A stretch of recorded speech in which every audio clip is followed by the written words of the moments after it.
So with the Soaring Beyond version update dropping in just a couple of days, the highly anticipated Hanying Solacetune will finally be available to pick up, which I expect many players intend to considering the insane amount of value she holds as one of the strongest characters in the game, but perhaps more importantly due to her stunning design. So for those that are locked in for Hanying Solacetune, I'll be breaking down her kit, going over a few of her best team synergies, her optimal build including the amount of value her weapon and cub hold, then to wrap it up with her overall value, and for those that might be a bit unsure about summoning for Hanying, whether you should summon for or skip Hanying Solacetune. Before we jump into it, as always, would really appreciate it if you could subscribe for more Punishing Grey Raven content and drop a like if you enjoyed the video. Now Hanying Solacetune will be the newest physical tank character, but what sets her aside from other characters will be that she is the first to possess the new Ultima Slash effect, which is more known as the True Slash effect from CN. The Ultima Slash effect adjusts the frame's operation process in battle for an instant output of computing power and launches an extremely powerful attack. In other words, it allows Hanying to deal significant damage and enough to become the main damage dealer within her optimal team composition. Specifically within Hanying's core passive, there will be certain skills that can build up sharp reserve, and the amount accumulated will be indicated by the small gauge displayed on the left. Upon reaching 100 points of sharp reserve, all points will be consumed and an Ultima Slash will be triggered, dealing 400% slash damage. So Ultima Slash is quite a powerful effect, and there will be various abilities that are able to trigger Ultima Slash within Hanying's kit. Now Hanying will in fact have two different states. The base state would be known as Chord mode, and upon activating the first signature move, Hanying can then enter the attacker mode. Within the Chord mode, Hanying will only have access to red and yellow orbs, but pinging them will be considered as activating white orbs that are displayed just above the red and yellow orbs. Red orbs specifically will be considered as a 1 ping and provide 15 sonority for Hanying's gauge at the bottom, along with 5 sharp reserve for the Ultima Slash gauge. Whereas yellow orbs are considered as 3 pings if there are 3 white orbs in possession, and with that, they do provide 15 sonority and 15 sharp reserve. Now after pinging 6 white orbs, which can be done through either pinging the yellow orb twice or the red orb 6 times or a combination of both, the harmonic green orb will then be available to activate, and upon pinging the harmonic orb, the lunar tone field will unfold and will only end once activating the second ultimate or switching off. The lunar tone field will provide Hanying with super armor and applies 1 stack of Dream Arc on nearby enemies, whilst also dealing 1000% physical damage, gaining 20 signature energy and 55 sharp reserve.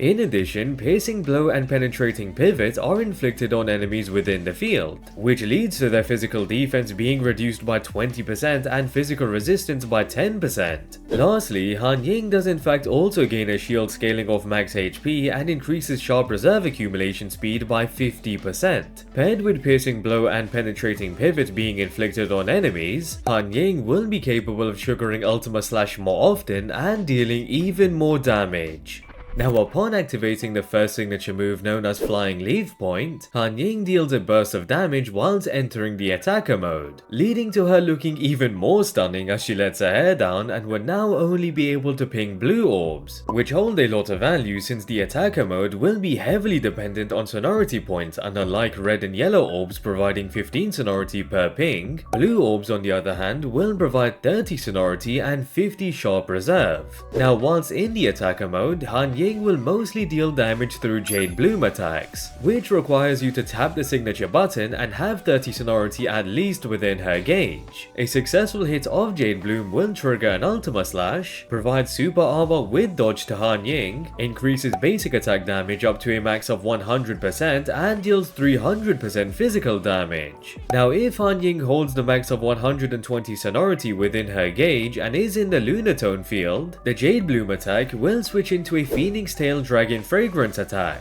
which is a bit of a mouthful but essentially has a lot more area of effect in contrast to Jade Bloom attacks being more linear. Also, the attack will apply 1 stack of Dream Arc on enemies and provide 1 stack of Frost on Bamboo to Hanying. The purpose of Dream Arcs will be to enable Hanying to activate Ringing, which deals an Ultima Slash through basic attacks, and depending on the number of Dream Arc stacks that are consumed, the base damage of Ringing is increased up to a max of 300%. Additionally, Frost on Bamboo bamboo stacks are also consumed and can at a max of 3 stacks provide 4 signal orbs, which would allow Hanying to generate even more sonority and deal more Jade Bloom attacks. Then to wrap it up, Hanying can activate the second ultimate known as Moon Chill by holding down the signature button, leading to 2500% physical damage being dealt and Hanying exiting the lunar tone field. So as for how a quick Hanying rotation would look like, first Hanying pings 6 white orbs within the chord mode to then be able to activate the harmonic orb. Pinging the harmonic orb opens up the lunar tone field and then you would activate the first signature to enter the attacker mode. Then activate Jade Bloom 3 times to fill up the ultimate with signature energy to then finally pop the second signature attack. Now as for Hanying's team synergies, since she is a physical type character, it will be pretty obvious that she will be replacing Rosetta Rigger after many years as the optimal physical tank. So Hanying alongside Bianca Stigmata and Elisa Echo will be the most optimal team, in which he would utilize Hanying more like a main damage dealer and can either use Bianca as a QTE bot or switch to her when finishing off with Hanying's rotation. In doing so and activating Hanying's QTE ability, Hanying will activate Piercing Blow and Penetrating Pivot, which as mentioned will reduce physical defense by 20% and physical resistance by 10% for 8 seconds. So Bianca would also be able to pop off once Hanying hangs in the back, and of course with Elisa Echo, she will be capable of healing and amplifying physical damage for allies by 10% through Blessings of Fortitude, alongside the Amplifier class skill providing 10% attack and elemental damage bonus. So without a doubt, the physical team consisting of Hanying Solacetune, Bianca Stigmata and Elisa Echo will be a powerful team to utilize. Alternatively, since as I mentioned you can use Bianca as a QTE bot, the same does apply for Rosetta Rigger, and so if you don't have Bianca, then you can pull Rosetta right back out of retirement and would still provide solid utility at high evolution for Hanying.